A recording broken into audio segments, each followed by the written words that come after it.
남을 찾아 떠나는 역사여행. 말없이 사라진다. 사람의 진실한 모습은 어떤 것일까? 한홍이 시간의 마스터에서 언급한 자금, 조용히 봉사하고 사라지는 숨음, 부드럽고 약함의 모습이다. 허드슨 테일러는 중국 선교사로 유명했다. 그런데 딕슨 호스트 선교사는 인터넷에 별로 검색되지 않는 인물이다.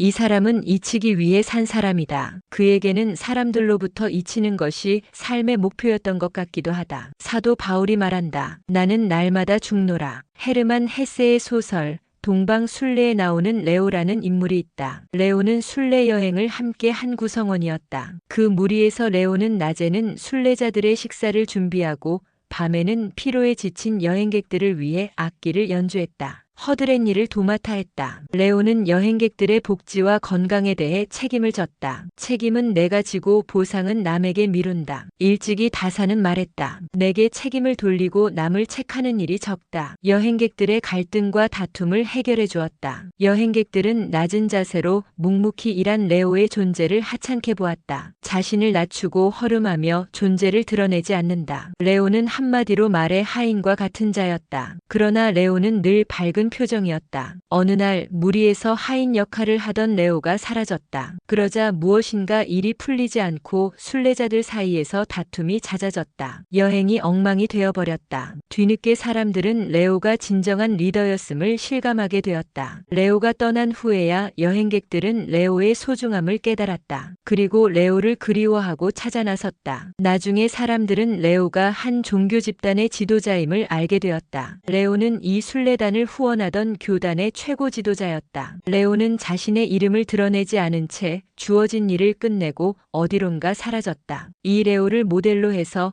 1970년 로버트 그릴리프의 서번트 리더십이 세상의 모습을 드러냈다. 소금은 자기의 몸을 녹여 음식 맛을 낸다. 섬기는 자는 소금처럼 할 일을 하고 조용히 사라질 뿐이다. 섬기는 자는 구성원을 공감하고 치유한다. 우산을 씌워주기보다 함께 비를 맞는다. 베풀어 감동을 준다. 오래전 전라남도 순천만 정원 인근의 깨복쟁이 막창이라는 식당에 갔었다. 화장실에 가니 다량의 칫솔이 세면대 위 원통에 담겨져 있었다. 식사 후 양치질을 원하는 손님들을 위한 것이었다. 지금은 많은 치과에서 환자를 위해 칫솔이 잘 준비되어 있다. 언제던가 튀르키예 여행할 때다. 시외버스 터미널에 가서 고속버스를 탔다. 앞, 뒷문에 남자 버스 안내원이 있었다. 3시간쯤 버스를 타고 가는 중에 안내원은 간식을 자주 나눠주었다. 튀르키예에서는 방문한 손님에게 식사가 아니더라도 차, 간식 등을 대접하는 문화가 퍼져 있다. 기자작가재단 앙카라 대학교가 그러했다. 자기 주변을 돌보지 않고 인의를 외치고 이웃과 친척이 고난에 처했는데도 관심 없으면서 나라 사랑을 외치는 주장을 믿을 수 없다. 자신과 가까운 사람을 먼저 살핀다. 미국 명문고 필립스 아카데미의 교훈은 나 자신을 위해서가 아니니다.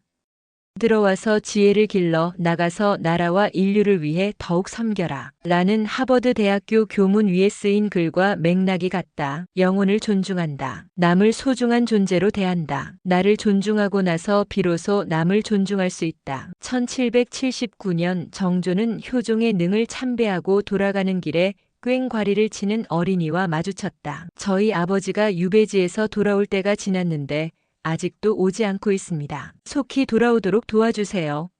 라고 호소했다. 억울한 일을 당한 사람을 위해 관아 바깥기둥에 특별히 북이나 꽹과리 하나를 걸어두는 것은 배려다. 정조는 억울함을 토로하는 어린이의 부탁을 빠르게 처리해 주었다. 정조는 힘없는 백성들을 불쌍히 여겼다. 노비들을 특히 가엾게 여겼다. 정조에게는 남의 아픔을 자신의 아픔으로 불쌍히 여기는 마음이 있었다. 다산이 형 정약전에게 보낸 서신이다. 늘 입가에 침이 마르고 왼쪽 다리에는 마비가 옵니다. 잡념이 많아 마음을 다스리는 공부가 어렵습니다. 다산은 중풍과 오한이 심했다. 이렇듯 누구에게나 고통이 있다. 오프라 윈프리는 말했다. 나는 너의 고통을 이해한다. 정조는 미천한 마부에게도 이놈 저놈 해본 적이 없었다. 정조는 노비제 폐지를 앞두고 세상을 등졌다. 정조는 노비에게서도 고귀한 영혼을 보았다. 톨스토이의 어떻게 살 것인가에 이렇게 쓰여 있다. 이 세상에서 가장 중요한 일은 눈에 보이지 않는 영혼을 개선하는 일이다. 보잘것없어 보이는 사람에게도 고귀한 영혼이 존재한다.